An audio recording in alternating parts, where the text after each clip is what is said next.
I was a school prefect. I was very like, and I was a what do you call it? Scripture union rep.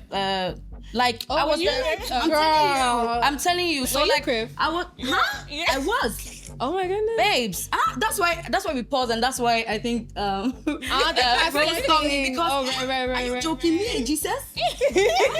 Wait, you go together. Listen, we went together. So bad. You know what I mean?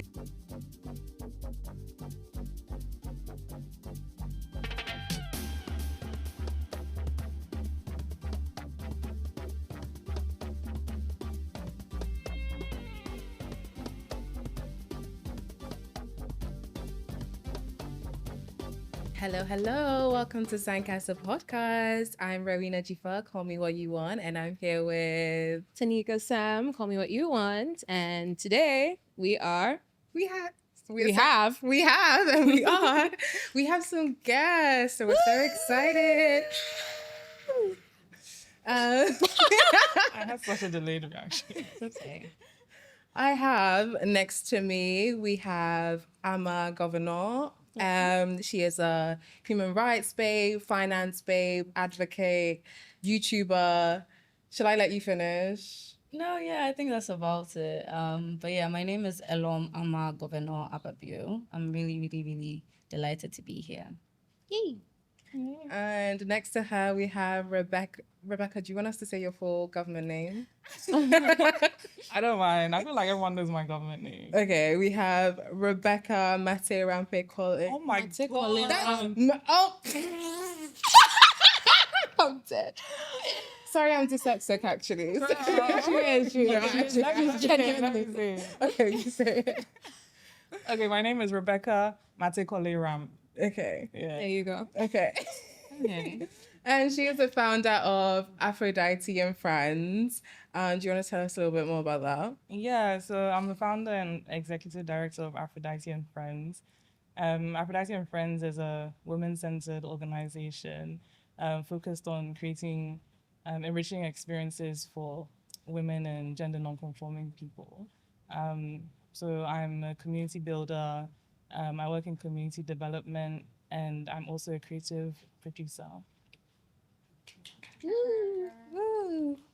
Okay, I'm really excited to have you guys here. Same. We're happy to be here. Yeah, we're like, today's meant to be like a girly chit chat. That's what we're trying to do. Yeah. I think we all have like very individual experiences as women, giving like our backgrounds, where we come from, like our points of view and everything.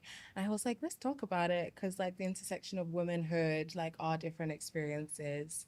I'll tell you a story. So last weekend, I went to a friend's pool party, and at the pool party, it was basically just a girls' pool party. There were no men there. And it was a very eclectic group of women. And we got into conversations about like, you know, obviously dating, about our experiences as women, because a lot of them are like business and entrepreneurs and all of those things. And we got into those kind of conversations, and it was so beautiful to see, like, even though everyone had their own unique perspectives and points of view, there was like an underlying theme of it. And like the theme was like obviously being autonomous and being like advocating for your wants and like showing up as your authentic self. And it was so nice to see like the eclectic types of womanhood and like how it represented itself. I just thought that was so nice. And I think in our circles, we experience that a lot as well. Like, I don't know, right now, like me feeling like a woman, or like thinking about, I don't want to say like thinking about feminism, because it's like, oh yeah, just post it up thinking about feminism. You know what I mean? Like, okay. But I don't know, like if I do sit down and I'm like, okay, how am I, like, we're in 2025, right? Like, okay, what a time to be alive. What a time to be a human. What a time to be a woman, you know? But obviously there's a lot of stuff going on globally that I think affects women a lot. But as African women, I think where we are at in 2025, it would be interesting to discuss, you know what I mean? Like right now in America, obviously, like women's rights is a total shambles. Like obviously we have like the genocide in Gaza, like you can't imagine what that's doing to women, especially, you know what I mean? Like even just access to the things that women need, like period products, like ample food, things of that nature. But then obviously we're here, thankfully, and we're lucky. But like, so like, you know, you know what I mean? I do. Connecting what Dzifa was talking about the theme from the party that you drew out to what you're talking about what's going on, I feel like you immediately see a contrast in terms of, you know, one woman on the like these groups of women that you met with on one hand, like feeling autonomous, feeling like they're able to take charge in their lives and do what they need to do for for themselves, for their needs to be realized, for their wants to be realized. And on the flip side, we're here talking about the women in Gaza, for instance, setting gains for women's rights being, you know, drawn back.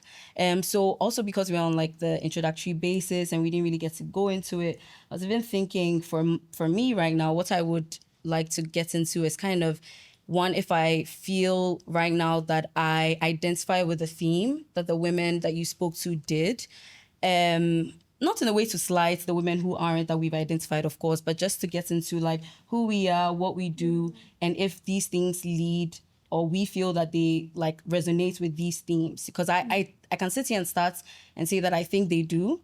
I think I also definitely feel like my life has been marked with these themes as well, of autonomy over my body, over my circumstances, over my finances, over my decisions, and all of my decision making.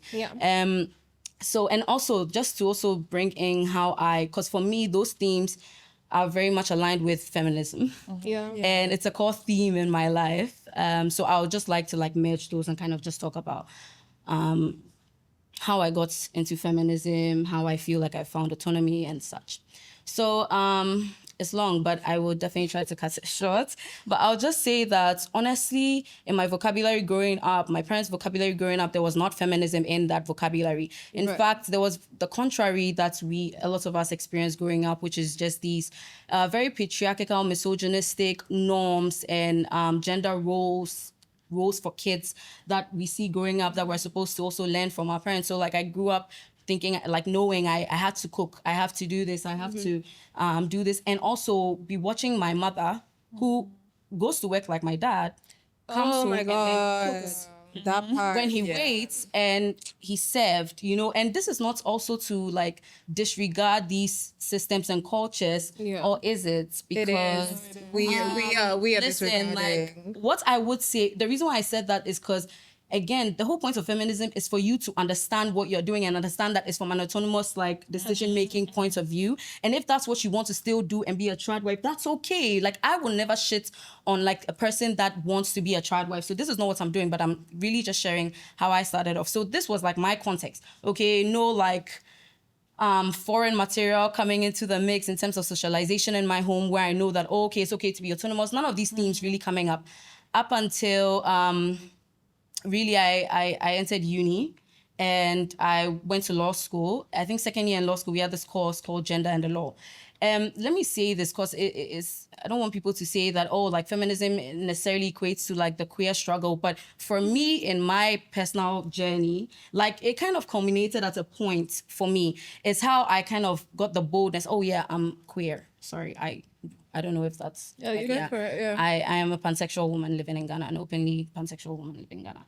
So, like these two things like embolden me to like come out to have this yes, I'm a feminist, because, oh my God, I'll never repeat this again, but there was a time on Twitter where I was saying I'm not a feminist because I didn't even really understand. Oh yeah. Like we're talking like when I was maybe like 18, 19-ish, you know, like because again, there were these like weird connotations attached to the word feminism, and like still is now. It really is, right? And it's even taken a turn for the worse. Thank God I know what it means now, and I'm like happily standing with it. But maybe do you want to come in? I know I haven't like gone too far back, but like I said, it's long. Let's just say that I came out as queer. At first I came out as bisexual. I had to come in out. Listen, bisexuality and pansexuality, if you really like, you know, like if you're really delving within the thing lines, you will not be surprised that like I eventually came out as pansexual, but I did. And what that meant for me was like... me halfway. So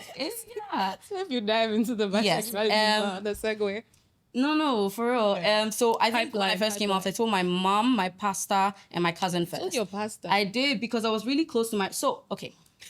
I'm sorry. Girl, okay, hold on. Because if you like, it's gonna like listen. I don't think there's it's not surprising though that you've like merged it, because I think a part of it of like feminism is kind of like decentering the men in like how you think, and I think it's really kind of hard to do that in heterosexual environments where it's like a lot of your behaviors and a lot of the ways you act is like pandered against like pleasing men, right? Or like looking appealing for men, or like what will they think as the center of like your actions. So it's not surprising, like once you take them away, you're like, there's a thought, you know? But I think you'd be surprised though, because I do think we've been like conditioned so deeply that actually even in queer relationships, people still act out the like heteronormativity. Like, so it's not everyone. I don't think it's everyone who enters a queer relationship that suddenly is questioning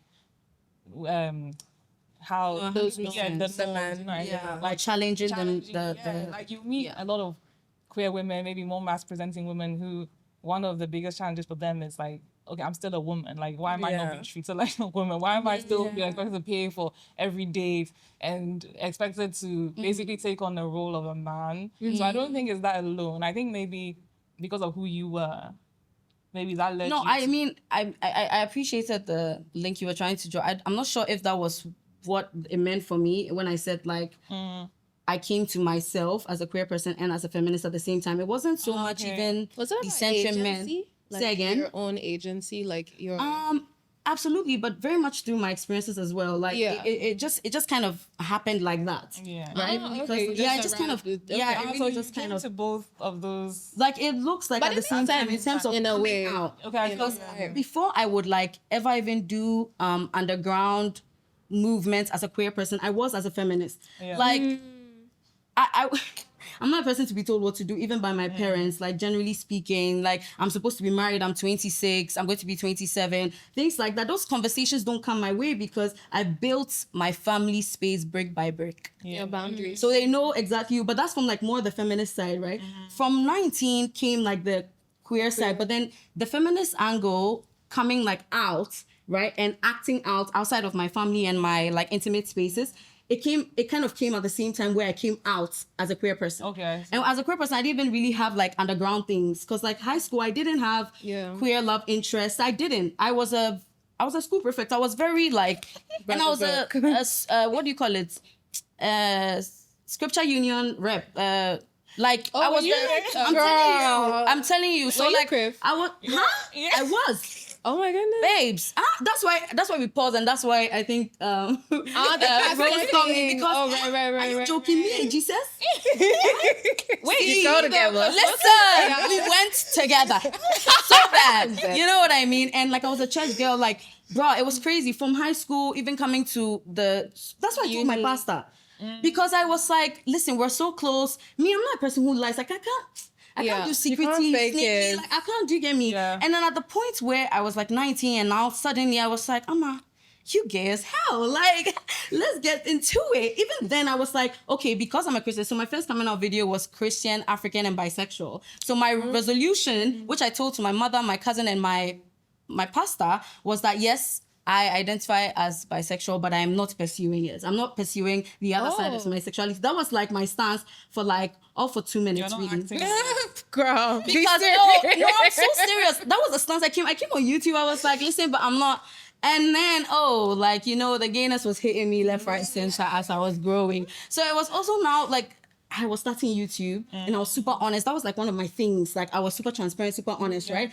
It was like, now this was not a huge part of my experience. How do I navigate this? I'm not about to lie. And if I'm like thinking about it or like because I was doing story times, it was like a real lifestyle thing going on my YouTube.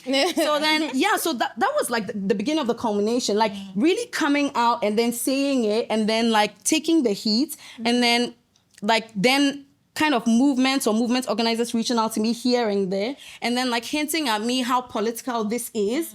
Because honestly, when I was coming out, I think right now, if I understood the political context the way I understand now, I would have been more weary. Maybe I would have still posted it, but way more weary. Because at 19, what? Oh, were just saying- that's why they came for me. I didn't even understand. I was just like, yeah, I like women. I like the. Yeah, you were I was just just, talking about oh my this, god, like, so like casually. I was talking about my story times, so casually. I didn't even like really deep, like, yo, Ghana, you did. Wait, so I didn't. It never really. very I'm telling you, from 19, What like. school did you go to? That's the thing. I never had a phone in my house. You don't get a phone until you're done with SHS. So the hate, the cyberbullying, I didn't really deep it. I didn't really What get high it. school did you go to? Achimota. But also, I feel like your time on coming up on YouTube was when like the Ghana girlies were like really coming up on YouTube. It was like a whole circle. So I think there wasn't really examples of like, this is how you navigate it and you do it. So you were like, no, oh yeah. clear. No. I only saw like outside people, like diasporans. Yeah, maybe a Ghanaian. But even that was really rare to get like a Ghanaian, maybe like a Nigerian diasporan. It was mostly like some Nigerian Yeah. YouTubers, but Even deep that. Like, at least look around and see that, bitch, you're alone, kind of like. But you just showed up But you- authentically because that's the only way you knew how to. Yeah, exactly. So- You know, and coming from like a naive kind of point of view, I would say naive now that I know the context, but like, yeah. And yes, Yeah, and got that's you. how it kind of came out for me. And then now everything that follows that I do is just really in line, which we'll get into a bit later. But like, just Bex, what about you? what about me? your startup. What like, about into you? feminism. Your experience as a Black African woman? Well, I guess my context is probably a little bit different because I spent a lot of my life in the UK and I lived in a town that was very white. So, and I grew up with a white stepfather and my Ghanaian mother.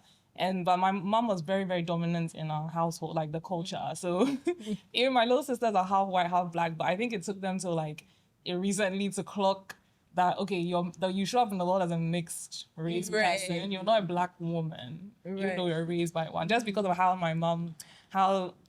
influential my mom was. And my mom herself, like, was always, like, growing up, she was kind of, like, seen as, like, a rebel. She did her... Oh my God. Your mom is so charismatic, by the way. So my mom, she grew up doing her own thing, and she was kind of, like, seen as a little bit of, like, an outcast in her family. And she ended up kind of, like, just not removing herself fully, but she traveled, she went to England, she was a Buddhist, she was vegan, she was like, and I don't think back then many African women were doing that. And she also was, I think, just in the way she lived her life, like, maybe she wouldn't have called herself a feminist then, but she was definitely one. And I think men were kind of like scared of her a bit. They should be. Yeah. So kind of watching my mom, like, my mom had piercings. Like, she's still an African mother. She's not, but she had, like, a couple of piercings. She would wear, like, anklets. Oh my God, the anklet thing. She had, like, a shaved head. Like, she used to wear boots. Like, she wasn't, she was just a bit different. So growing up, like, I didn't have that kind of African mother who was trying to, like, make Super me... trad. Yeah, she wasn't super trad. Even though she was a stay-at-home wife for a while. It was like she was stay-at-home wife, but she was, like, the head of the household. Right. Yeah, of course.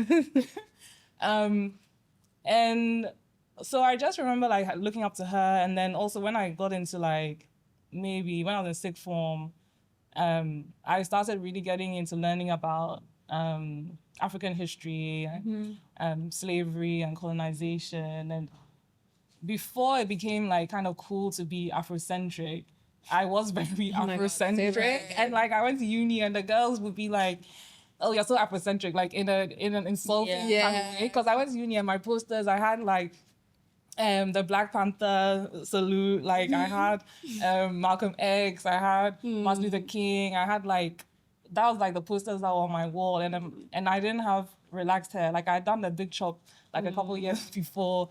And then all the girlies had their weaves and stuff. And I was very much, like, different from them. And then, so when I went to uni, I did sociology.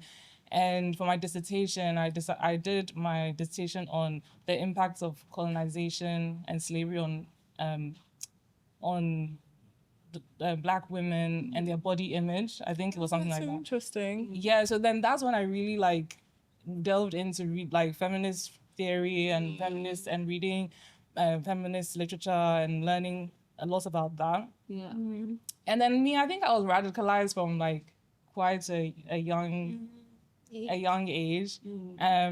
So yeah, I think that's where it started for me. And but then I guess in some way I kind of started to lead like maybe a more traditional, like definitely not trad wife life, but like I got a boyfriend, and then me and I got a boyfriend when I was in like my final year of uni. Then we were together for like 5 years, and in my head I'm like, it's done. Okay, like, yeah, I'm gonna marry him. So they marry this man. I'm gonna have some 3 kids. We're gonna like buy a house. Like I remember like I'll be writing down like my goals, and they were like, sorry. Oh like, my God, for, yeah. Like for me now, when I'm looking at those goals, I'm like, they were so boring. Like, but also that's just What not were me. they? It was just like, and this amount of money a month. Save this amount of money a month. Buy a house. Get married, get engaged, get married. Like, but then it started to become clear that like I was very different. Like I'm not really the type of person who I'm not a traditional person at all. So me trying to live that traditional life, it wasn't working. And me and him, my ex would talk. And it was like he just wanted to have like his kids. Yeah. He wanted to get engaged, have kids, live in our house. And then it was just us and our kids. And I was just like, ugh. Oh my God, like that sounds terrible. Like, and even the idea of, and he was like, culturally, things are very different. He's English.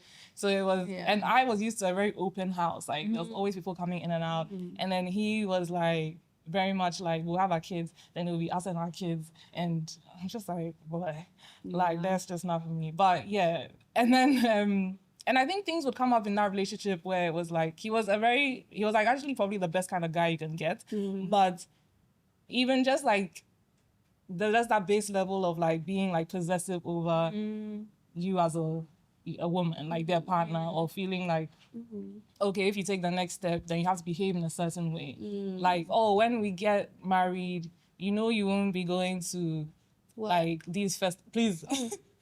Actually, he would be like, if I didn't want to work, I didn't have to. I'd be like, okay.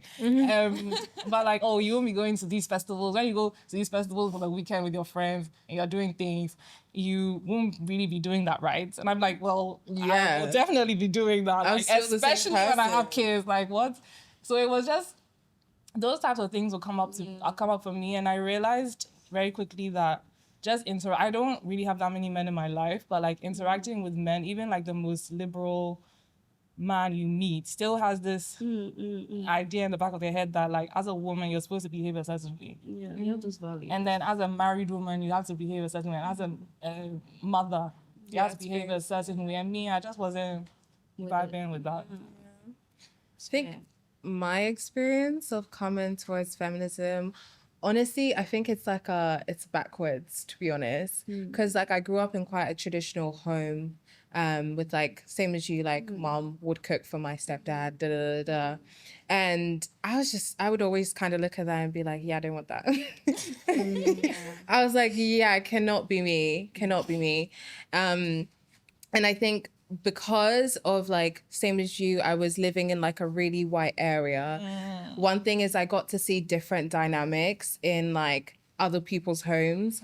And I just don't think I was like attached at all to like the traditional family roles of what you're supposed to be doing. I was just like, me and my brother were like a team for me. And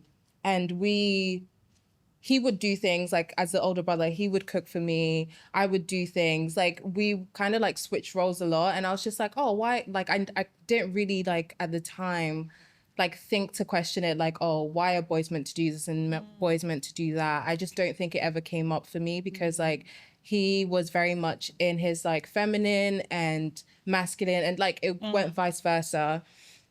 I think it's only maybe up until like uni, I don't really know, guys, because I think maybe up until uni where I realized like I didn't want like the traditional things of even relationships. I'd been in a relationship since like I was 16 till I went to uni at 18. And once I got into uni, the idea of relationships was so like mute to me. Like people would be like, oh, I like this guy. I'm gonna be with him. And I was just like, okay, that's nice. Like, good luck with that. Have fun with that. Like that is just not my bag. And like even the idea of like someone controlling me in any way, I just think it just really rebelled me. Like I wouldn't say at the time, and I still don't even know if that is feminism or like individualism or it's just like how I am as a person. But I think the idea of like someone else dictating like how I moved or how I felt or like anything like that was really like, yeah, it just wasn't for me. I mean, you were challenging the status quo. You were challenging like the norms, the things that you came to me as this is to be, this is to be. I feel like those are very much like aligned with feminism. Challenging the status quo, challenging heteronormativity. Yeah. But the thing, okay. So that's the thing. I feel like a lot of people do challenge, but I don't think it's more of like a conscious challenge. Yeah, no, it doesn't have to be. Yeah, because I know so many women who wouldn't class themselves as feminists, but like in every way they move are like feminists. African mothers. Yes, like a lot of African mothers are actually like in their action very feminist, right? But of course, they're not conscious of the political theory or anything like that. And in fact, if you put it to them, they would most likely reject it. No, please, I am for my husband. And they have a very limited view of what feminism is. But like your mom, my mom was very radical for her time, right? So for her to be acting like this when I am like this, is just like so. Really, don't be brand new because no, don't act brand new because like my mom has health challenges, right? So she's not able to wear anything that covers her arm at all. But obviously, as she's growing, people are not going to understand that they need you to be covered. You're coming for family meetings. You're going to this place. You're going to that place. You have to have your cover and slits that's covered and stuff. And everything of hers is a tube. You know, or like one arm, she can't, even with one arm, she has to do like one arm because this arm would get swollen all the way to here, right? So certain health situations and just also truly how she is to her core, because she's very much head of household and has been for many years as well, you know, has supported, has taken decisions on behalf of the family. These are things that to their mind, they wouldn't think, oh, feminism, you know, but it's very much so according to what we know in the political theory and lived experiences. Anyways, yeah, that's just the ad. I think in Ghana, people use feminist as an insult. Yeah. Hell yeah. Like a lot of men, it's like they don't even understand it. And also, even in that, they center themselves in it because they think feminism is about hating men. And it's like, no, it's not. Like, us people hating men, that's for different reasons. Like, someone said to me once, like, we were just having a general conversation. He was like, you're not one of those feminists, are you? Exactly. I said, why is that an insult? Like, yes, shouldn't we all?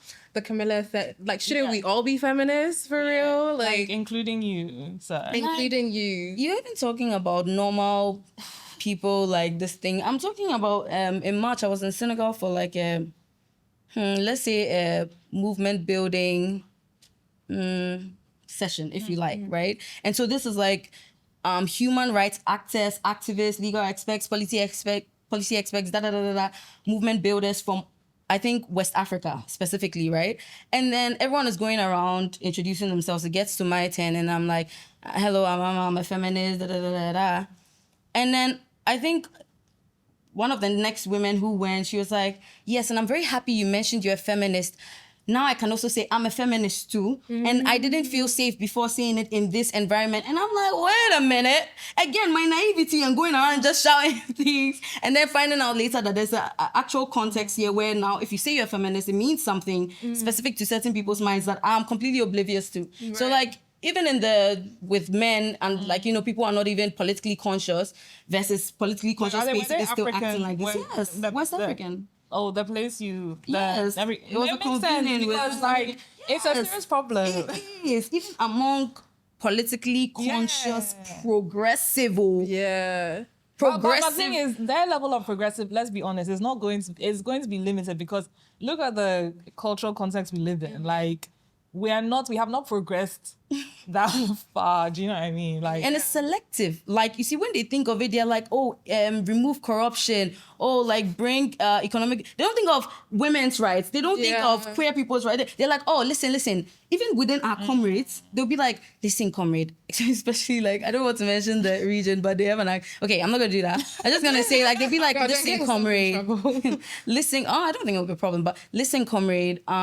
We understand your struggle. You know, I'm with you. You know, like me as an individual, you know, I'm with you. But like right now, we have to be strategic. We have to strategize. You know, we'll not have funding for everything. We'll not have time. So let's put this one aside for now. Let's do the you know, the environment is important. Let's do the environmental struggle. Let's do the corruption, which I'm not saying they aren't, you know, but we've been doing that tactic forever. Like from our Sankaras, from our Nkrumahs, they've been doing that tactic forever. How about you center like marginalized groups in, like, how about you try that tactic for a change? Yeah, because you know? I guess because the marginalized groups are the groups that are most impacted by those issues anyway. Like, so they're in the best position. Like, why wouldn't you try it this other way when you've been doing this for this and it hasn't yielded a result? But even like, sorry, the feminists, the men who are supportive and whatever, like, I think I feel like a lot of the focus is on like gender-based violence. Like, that's something that they talk about a lot, which I think obviously is a really important topic. But it's like, when we talk about like women's empowerment, that's a different thing. And I don't really think they want us to be empowered. They draw the line. They want to make sure we're not being beat up, but that's where they draw the line. Be, like, really on their level, or like moving like our voices be as loud as them. I think there's also there are not so many, but there's examples like in Africa, give it a Rwanda or Namibia, where it shows like women coming into power, put other women on, and it's like paths for progress. But I think the allyship of like men when it comes to feminism is very much tied to their experience of what they think like womanship should be, if that makes sense. Like if I was to say that, what's a good example of like something they might not think about? Like even the abortion like rights, like even just these, even queer people's rights, the right to choose what you do with your body, like abortion rights, even like the point of autonomy. Look, if they, do you know how much they fought back for women to start driving? Like fought back against women starting to drive and owning bank accounts. And passports. And passports. And they fought so hard. And then the law that you can't travel without your partner, they fought it so hard. So like... Or you couldn't, like back in the day, you couldn't even go on birth control without your partner's permission. So they'll be like, oh, don't beat them up. Like, we need them. Like, who's going to cook for us? Who's going to... Yeah, of course. Those matter. Let's not beat them. Let's prevent GBV, gender-based violence, from coming to them. But, you know, like, we have to really sit down and look at these abortion rights you're talking about, because I think you are drawing the line. I think you're going far. I think you're stretching what we are giving you. You're stretching out... your permission, like, you know, the permission we've granted. I think you're doing too much now. You're asking for too much now. I think it's interesting to me how, like, in this, you know, patriarchal society we live in, the concept or the existence of women is very similar to how pretty much everything has been exploited and, you know, demeaned in our society for quite some time. Like I've been sitting here quiet just because I've really been listening and trying to think about, like, you know, like what the hell are we doing? You know what I mean? Like, and why are we like this? I think that's more so because for me, everything, like I am very interested in obviously like human behavior, like things don't just happen. You know what I mean? Like we didn't just wake up and like men are insane and women are oppressed. You know what I mean? And so I don't know. I feel like the phenomenon of what, like now I'm seeing it as like, oh, the same way, you know, all these corporations and this whole capitalist model has exploited nature. You know what I mean? Has exploited the environment in the same way, like you have the social aspect of like the exploitation of women. And I just wonder, like, why would you commodify like a human? But then you're not even just talking about women, like we've had the slave trade, you know what I mean? And it's just, I just sit here and I wonder, like, why? What are the psychological what's the psychological basis, and we can probably even go into that, but like, how does that happen? You know what I mean? Like, how do we get to a society where something, and you said this to me one day and I laughed so hard because it was actually so insane. I was like, you were like, it's crazy how like being radical is like saying you want clean water. You know what I mean? Like, like being radical is saying like, oh, you want to be able to walk outside and like not get harassed. Like, it's such a little thing. Like, it's such an insane thing for me nowadays to sit down and think about, that I actually really don't sit down and think about it as much, because then it just makes me annoyed. I think, I don't know. If I'm giving like my brief background, because we'll keep talking about how I got into understanding feminism. I just feel like from a young age, past primary school, once I got to boarding school, so I was probably around 12. I don't know, it's because I read a lot. But I don't know how I started learning about feminism or knowing even what it meant, but I just did one day. And I just remember, like, in high school especially, like, obviously we were parts of this very misogynistic school, obviously, like most schools are.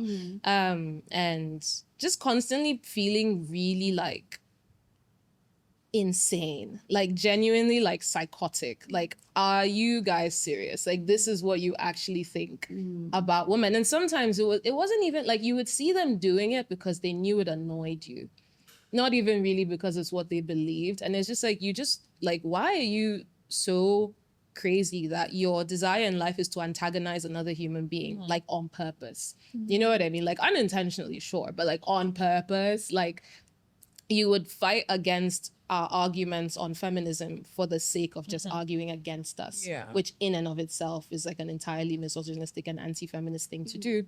And then obviously getting into uni and all that. So just like that whole journey has just culminated into who I am today. Similar to you though, I was very religious growing up. No one knows this about me. In the modern day, that was my daddy. Like, that was Father God, you know what I mean? Like, I was super religious, Crefe to be exact. Like, I used to be in the school church group, Genesis. I was in a Genesis band. And I do think that also really, like, honestly, same. The time I left Christianity, which was in high school, which was crazy, like being in such a small, we were 300 and something. Our school was very small, DB. We, there were literally probably like 6 of us who around the same time-ish all like left Christianity. Like, I left Genesis, and then we all like, you know, it spreads. Like, they know that you've left. I'm not a Christian anymore. And like, people would come up to you and like try to convince you and say you're going to hell, or like lightning will strike you. And oh my God, it was crazy. Yeah, evangelists. And that's like at 16, 17, 18. But anyway, and then uni, obviously, I went to America. So it's more of a liberal, free thinking. I went to art school, so everyone was just on coke. I was not. Wait, not that art school, like, students are always on. No, they literally are though. Not all over the world. In America, where I was, in Chicago specifically, the SAICs and the Columbia College Chicago's, those people. But it was a good time. Again, I did not party. Okay. Hey!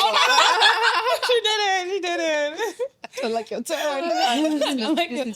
But yeah, back to, I think with me, the specificity of who I am and how I think about things is I just get very like, I don't want to waste my oxygen on people who are not at a certain level of emotional intelligence. Like, it just doesn't, it's a very limited life we have. We've struggled enough. I'm not going to bother with you. But then it's like, okay, I'm not going to bother with you, but the issue still exists. So then how do we tackle it? But that's the question. I think you said something about, like, how did we get here? Oh, I can't say how we got here, but I would say like how it's reinforced from what I see. It's like, obviously, the people who have the misogyny, and then the women who also back the misogyny and defend them. And also, while defending them, cast out the women who are trying to advocate for them, right? Because like, I've seen and witnessed environments where it's like, not even like, oh, misogyny with a veil. Like it is just like plain old misogyny, and people who are accepting of it and they're like, yeah, okay, this is just how it is. And then people, the other actors are the people who reinforce it and be like, oh, these are how men are. Like, oh, you know them guys, you know how this guy is, that type. And I don't know how they got there, but I feel like I know how they sustain it, because y'all will just like, you just take things for granted and as they are. Yeah. Yeah. It's such a nature nurture thing though, you know. I think that's why I struggle to say like any one individual is like the west thing on earth, just because, you know, we can all be the villain, you know what I mean, to certain extents. And obviously I think everything is on a spectrum. Like there are those extremes of people who are like ride or die, like incel, anti-feminist, just misogynistic to the T. They want to die on that cross, you know. But then most people tend within that average, because even to your point, like at one point you were saying you're not a feminist, and now you are literally like an activist. You know what I mean? It's like, and it's not to say that at that point in your life someone couldn't have called you out. You know what I mean? Like that's fine. At that period of life, that's where you were. But then you find yourself in another period of life and you're a completely different person. And so it's like you have to, I don't really know what I want to say, like whether we're holding space or giving grace. I don't necessarily think that has to be done. I just think that in every moment, holding a sense of nuance, especially now when I look at women like that, I'm like, I see, like, for those instances, I'm like, oh, I see how you got there. Like, you probably were raised like that. Or like you were around that type of environment. That's what was taught to you. And you just haven't had experiences in life, nor have you searched for experiences in life that have broadened your perspective. And to me, it's neither right nor wrong. It just is. I have a question, actually. I have a question to both of you, based on to all of us, actually, based on the two interventions, right? Are we at a point where, for us, our stance is that it's okay for, and I'm going to say specifically because let me say the groups of misogynistic people we've been dealing with, I would say men, and then I would also say the women, the pick-me women, right? Now, men on one side, the pick-me women, when it comes to them, are we at the place where we are now like, okay, we're still okay if you want to be feminist or you don't want to be feminist, like it's fine. Because right now, even in Ghana, as at like 2 weeks ago, we saw the deadly repercussion of what that meant, of having that lay back on the fence stance about, yes, I'm a feminist, I'm going to do feminist work in my corner, I'm not going to evangelize feminism to people, or like, and that's not to say we're going to, what's the word?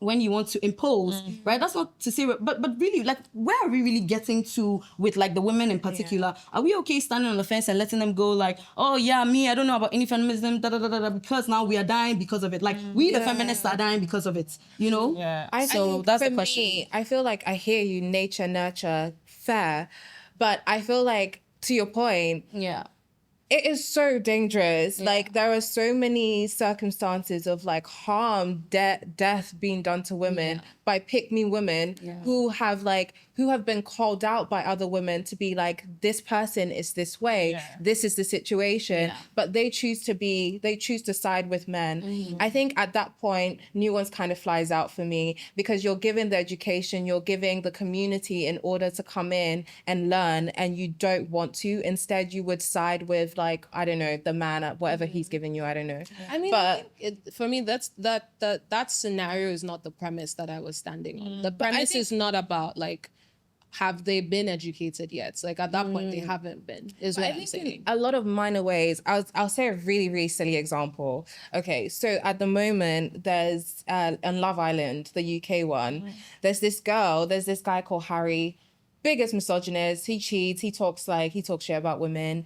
And he was paired up with a girl called Shakira, and you can tell she's very feminist woman, like she doesn't send to men, all of these things. And then he has this girl, Helena, who is very much like a pick-me girl. And she will like pull him to the side and be like, let's go to the hideaway, let's do this and let's do that, right? In the detriment of the feeling of Shakira. And I know it's so like it's so minor, but it's like everyone else has called her out on it, on her ways of treating her, that it's like, you don't give a shit about the other woman's feeling, you're just centering his feeling. Do you get what I mean? And it's so minor, but I think when it comes to that, it's like, to what point do we advocate for each other in like all the minor ways versus like the guy? I think like being able to understand that. Wait, what was the pick me? What's her name? Helena. So Helena is the way she is because of the system She grows up in. Yeah, she's grown up in. But she can still cause harm with her behavior. Not that this excusing anything, just throwing in there that she's 30. Just throwing in there that she's 30. I'm not saying that. Of course, you know this. Yeah, I thought it was the US no, watching. Okay. So not to even say that people in their 30s, even people in their 40s could still be in there. I'm not saying that. I'm just throwing in there that she's 30. Yeah, but I think age doesn't. But I don't think age matters because I think as I've said, I've agreed. I think we've seen that age. You can't even. Sometimes the age really doesn't matter because people behave how they're going to behave. Yeah. I think with that situation, like I wouldn't excuse it, and I personally wouldn't fuck with someone like that. But. And obviously, when it feels personal, it feels personal. Like, you can't take that away. But when you're looking at it overall, it's like, okay, they're like this because of the system that we live in. Yeah. But also now you have access to so much information, especially someone like that, where you could actually be doing better. But instead, you're like causing harm and harm to other women. I think for me, like, obviously, it's, you know, absolutely. Like, we don't, I mean, also, for me, like, you know, the concept of like the pick me woman is also another interesting topic to dive into. Just that terminology in general. But, and also even like knowing that she's 30, right? Like that's like, I'm like reverse ageist. Like I do believe like the older you get, the wiser you should become. You've been on this guy. However,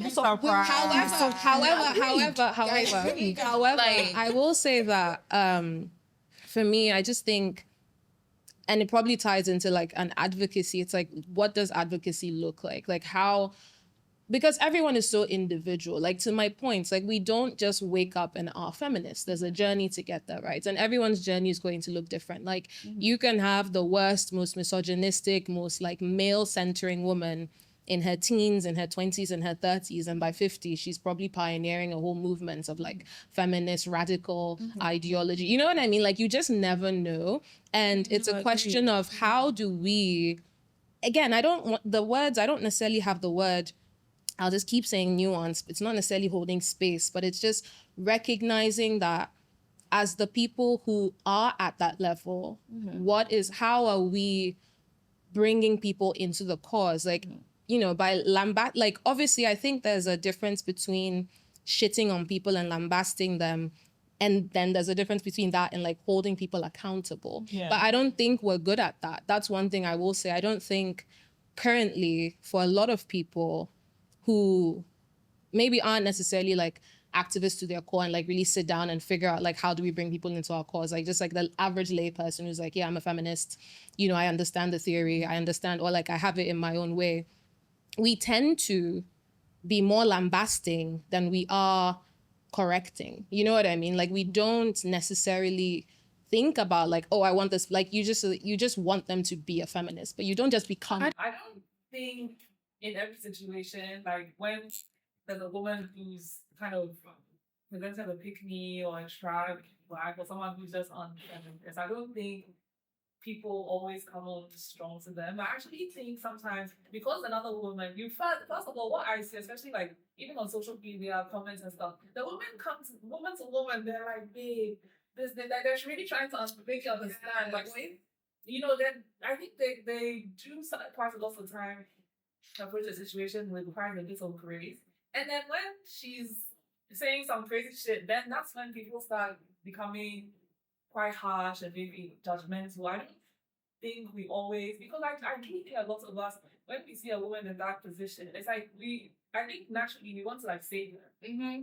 So it's like we try to talk to her and then we're realizing, oh, okay, we're just different, like we're not on the same level. And maybe that's where the difficulty is, like how do we then, what is the method? How do we get on the level with them? How do we, but some people are not going to understand, because you have to understand, this is brainwashing level. Like the people who have kind of unlearned and, you know, are doing things their own way, that's not the average.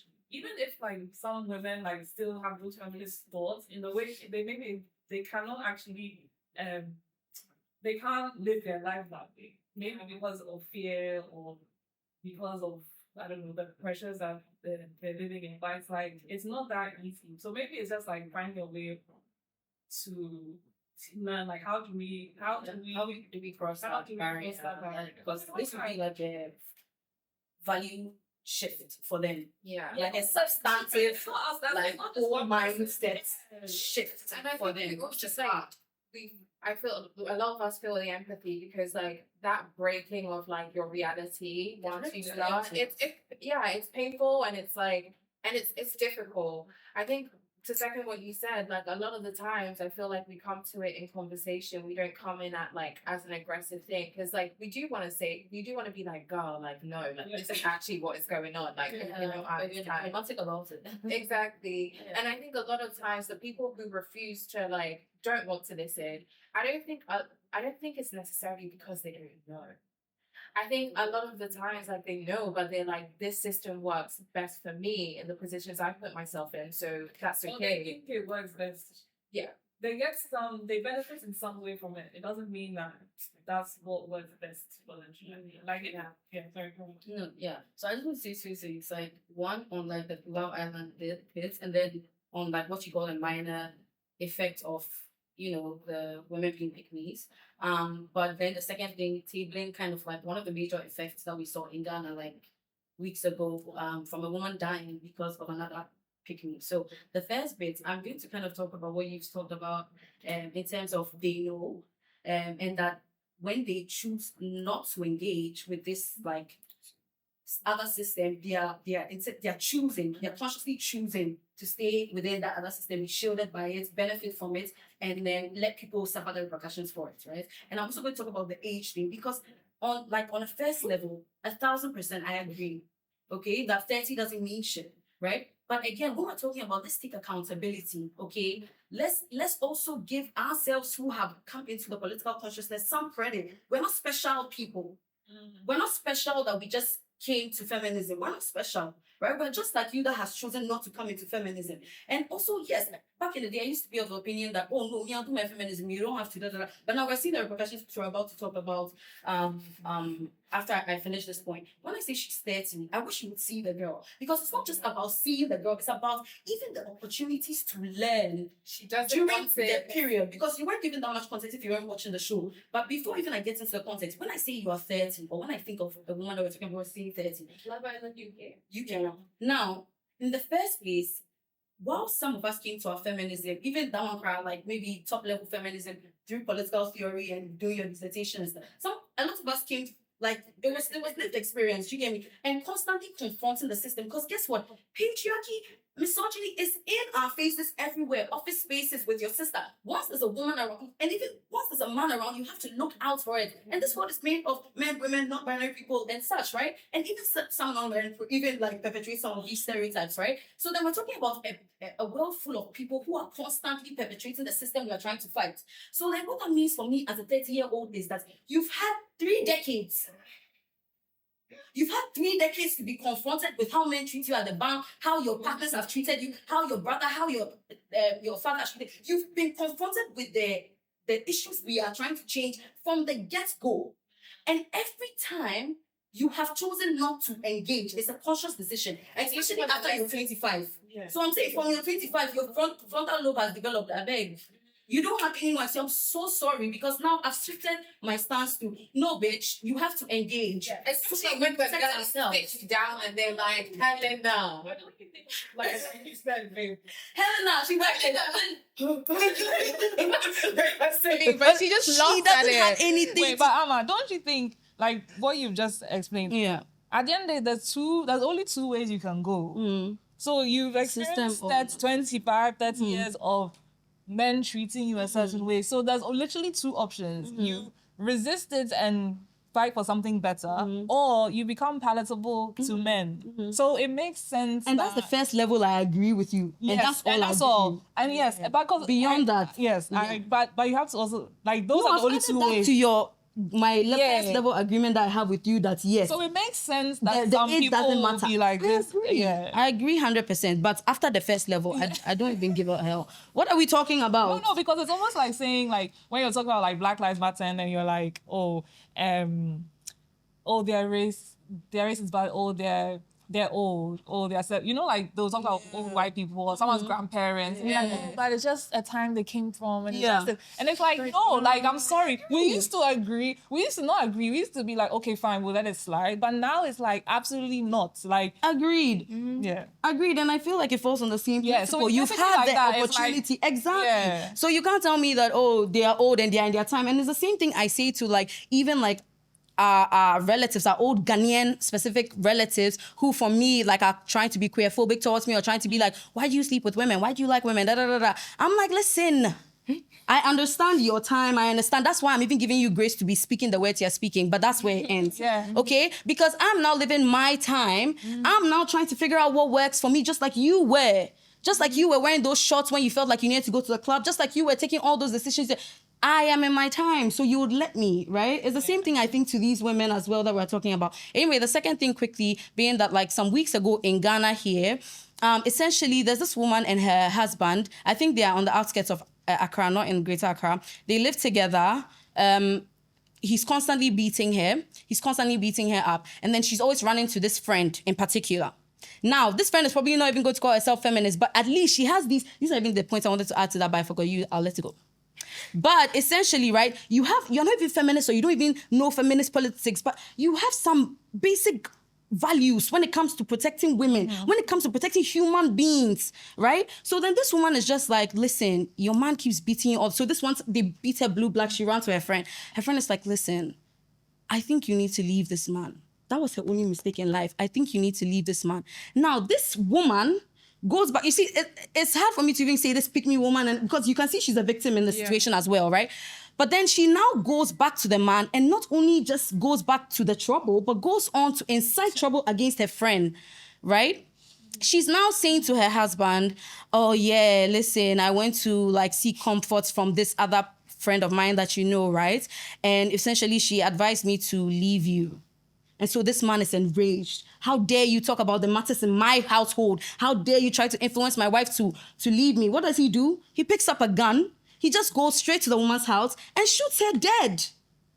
So like when we're talking, so we've talked about the minor, like some of the things, which is not even really minor for me, because if we really get into what Helena is doing on Love Island, it's ridiculous. It takes back gains. That's what I'm saying. It's not just like harmful. It is very harmful, but also really takes back gains. Because back to Helena's thing, just briefly, Helena is a girl that like she's bounced back and forth. She even did the most crazy, sneaky, like demeaning things to herself, which is representative of what women have done in the past, which they're trying to get like away from. Of course, she has her own journey. She'll go through her own things fine, right? You bounce back and forth between this guy, and he has shown you every time. In fact, there was now a movie night where now consistently, apart from everybody in the villa telling you, the girls and the guys telling you that this guy, you keep letting him take you for a fool. He's taking you for a fool. He's not going to take you seriously because you've let him get away with it so many times. This man now himself, the Harry guy, is caught on camera, I think 2 different times, telling the guys that, listen, Helena lets me get away with it, so I'm gonna like, and she watches it, and what does she do? Even the girls are like, watch this, she's going to fold again. And what does she do? She folds. She folds for the 100th time. What are we talking about?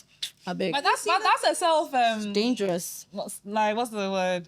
It speaks to how deep. How much you value yourself. Like I think it's a mixture of things. Like I agree with what you say, as in she is like a product of her environment, because not only like she's shown in the show that not only with Helena, with Harry, but like in different circumstances with men, like how she shows up, it really gives that like I was raised by misogyny. I was raised by like wanting to please men and wanting to be favored by male-centered.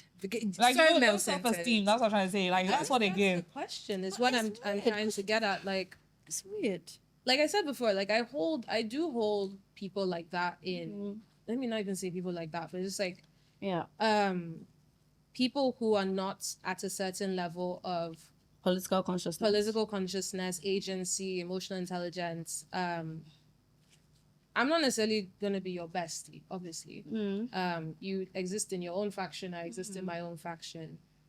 But this is behavior that is not 2025, 2024, 2023. We're talking about way back. You know what I mean? Like this is I think for me, again, because I always look at it through that lens of like behavior, human behavior, psychology, it's about how are we actually changing behaviors? Because if we don't, even the concept of like, oh, a 70-year-old racist, right?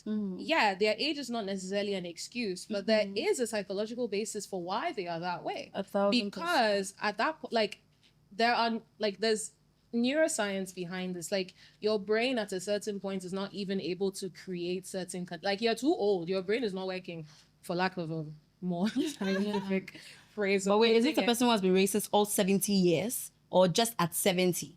Probably all 70 years. So if it's all 70 years, we're not just talking about when their brain started frying, what I'm right? saying is like, at that point, as you're meeting them at 70 and you're saying like, Trying to advocate, trying to change, change, yeah. like at that point, and it's not to say you shouldn't try, but I think it's also about, okay, two things can be true at the same time. In this case, with what you just said, the victim of abuse who told on her friend who was housing her and like sheltering her from the abuse. Two things can be true at the same time. That woman is a victim of abuse and that fucks you up mentally. Like, absolutely. At the same time, what she did killed her friend. And so she became a danger to her friend. That was a dangerous thing to do. Those two things can be true at once. And so in a court of law, in a community justice forum, when we sit down and look at someone like that, what do we do? That is my question, because we are holding two truths at once. In fact, multiple truths, and neither of them are lesser than the other. But at the end of the day, what happened was a violation of human rights. But at the same time, her human rights are also being violated. And it's not that she likely went to tell on her friend maliciously. Actually, I can't even say that because I can't project what she's thinking. You know what I mean? Like, whatever drove her to telling her husband, based on what we know, likely stemmed from how she grew up and the situation she's in now, which is like her nature, whatever that looks like, right? How do we mete out justice, fairness in a situation like that? That is what I'm talking about, where pick-me's are not just one type of person, you know what I mean? Like, people who hold misogyny or like women who perpetuate misogyny, these are women we know, like our mothers, our aunties, our grandmothers. These are women who, when we fall and cut our knee, they'll be the ones to help us. And then in the same breath, they also tell us like, he's just like that. You know what I mean? Like, they are not... They contain multitudes. They're not just one. They're not two-dimensional. And so that's what I'm trying to ask. Like, how do we hold that nuance? Like, what does it mean? Especially when we have that responsibility, because we are at that level of like political consciousness, you know what I mean? And we're trying to shape the world in a way that is quote unquote good. Sorry, before anyone even attempts your question, I just want to clarify, because I think there may be like an assumption. Is it the case that you feel that the psychological makeup that leads them to do what they do also accounts for or cripples their like ability to make choices? Not necessarily. Because if it does, then I can't even come back, right? Because like the older people. No. So like the point that because of so the victim of abuse, right? So what I can understand, for instance, from what you're saying, is that because of like, the cycle of abuse, right? Yeah. And she feeling kind of like him superior to her, and she feeling like, or maybe she's been groomed to say everything that happens around her. Anyone that, maybe he's even groomed her to say, anyone that tries to break us up, come and tell me, something like that, right? Which is like a direct link, right? From the abusive situation and what it does to your psychology to being able to do that, so that when she's even making the choice, because before I would have come to say, well, she made a choice to go and tell the man, she made a choice to stay in it. Like, no, still like regarding the psychological part, but then I would say, wait, but if she made conscious efforts to do this, is that attached to or detached from the psychological part? So I'm asking right now that... I mean, it's definitely part. So what you're then saying is that, like, even with our points that, for instance, she made this intentional step to do this, that it's like, it wasn't really an intentional step. It's just like linked to the cycle. But it's like with the thoughts of she wasn't thinking like, oh, my I want husband my is going husband to kill this woman. It's more like she's an abused woman, so she's probably also like dealing with emotional abuse and manipulation and all that. And this exact situation you're talking about, obviously no one's been killed, but I've heard it before where friends have tried to help Other their friends friend who are who's victims of going abuse, through abuse. yes. And next thing you know, their friend is telling the husband, or they've left the person, and then suddenly they're back together, and the man hates the friend. Yeah. Or the girl starts to hate the friend because the man is whispering in the ear. Yeah. So I think that's like a different situation with like different issues. It's not the same, I don't think, as like the I Love Island person. Like they're very different things, I think. I think, But by the end of the day, it's all a symptom of the patriarchal misogynistic system that we live in. Yeah, It's and like that's the question. You know what I mean? How do we draw ourselves out of that? And I think honestly, I don't really we are talking about that, but you could talk about anything. Anything. You know what I mean? You could talk about anything on this green earth and come to that eventual conclusion of like fundamentally what is wrong with humanity and why are we so skewed towards destruction and like chaos and disorder. Like obviously we're in 2025 and this is the best humanity has ever been. Like, I'm not you know, sure about that, but okay. I mean, they didn't have the Black Plague, my dear. Like, at least we have, when I say the best, I don't necessarily mean morally. I just mean like from a, we can live long and we have antibiotics. we have antibiotics. Thank you. We have, well, the measles is back. But anyway, but what I mean is that like as humans, we have some sort of, and this is like, it's like the way you would study a bloody lion. Like they have certain characteristics, they have certain ways of thinking, they have certain patterns. Humans are the same. We just have this, we have this blessing and curse of being able to assess ourselves, right? We have this ability to kind of take a third perspective and think about what we are doing. It's like that same meta thing as like, oh, the brain names itself type shit. Like we have that cognitive ability to reflect and to understand and to bring moral frameworks to what we do as humans. But for some reason, and this is even like entrenched in like the Sankasa name, like the Sankofa Yanchi is not working. We don't seem to understand from our past to make our future better. We seem to run in cycles. We're constantly running in the same cycles. The same thing we're talking about today. They were talking about 1920. They were talking about the 1800s. This about the ability, or like what have we been able to do to like keep moving forward? Because right now we're even moving back. Like some people would say the feminist movement is moving back. Like the advent of conservatism,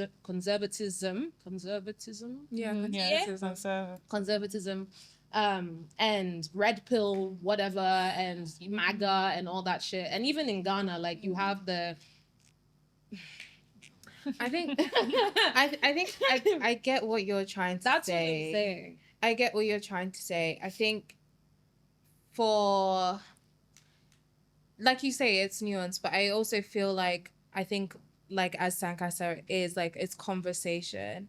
There's this trend on TikTok that I really love. And it's like, what is your one move of feminism a day? Or like, what is your like micro feminism that you do that like helps women move forward or reminds men to help women move forward? I think one person was just like, anytime she's addressing on an email like a man and a woman, he would put the woman's name first or address the woman solely in the email, or just like little minor things. And I think all those like go to the movement. And sometimes I don't think it's that some women are not aware or they're like not feminist or like they don't move it forward. Is sometimes they just need to be reminded that this is the status quo and I have maybe a slight responsibility to go against it. So in all the ways I can, I should.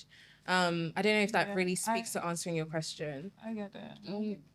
Just try our best, fundamentally. Just try our best. I don't think any of us necessarily have the answer for that. Yeah, I don't think because I also don't think every single person is reflecting on their behavior and why they're doing things. Like, I don't think a lot of people are. I think a lot of people are just in survival mode and they're just trying to make it through. And something that just came to mind was, for example, what we call, I guess, slut shaming or victim blaming.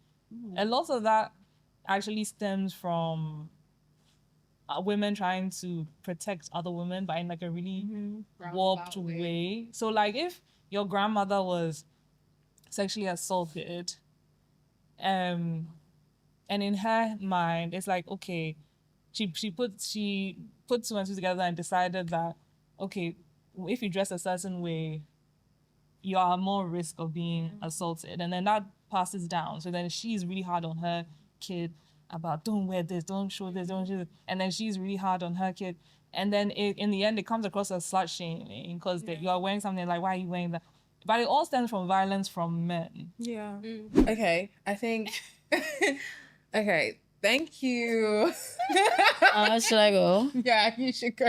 Guys. I can't remember. Yeah, no, that's okay. Guys, we've had lovely conversations. I'm really upset that I can't stay for the rest of the conversations, especially the reactions. Oh, leave there. Especially the reactions to the stories that you guys submitted. That was like the part I was waiting for the most. But I do have to rush to 2 different meetings. Yeah. See you guys some other time. You guys should invite me back some other time. I'm very happy. This was really great. Really? Yeah, no, yeah. The energy was great. Oh my God, you guys had the best setup ever because I'm a plants babe properly. So like this was cute. Yeah. Thank you guys for sharing time and space. Love you. Bye, Amber. Thank you, Rebekah, for being with us. Thank you for having me. Yeah, thank you guys for coming and enjoying and spending some time with us. Thank you to our GCR team. Follow them at GCR on all platforms and Sankasa podcast on Instagram, Sankasa on TikTok, and follow us on all platforms. Thank you guys so much. Bye.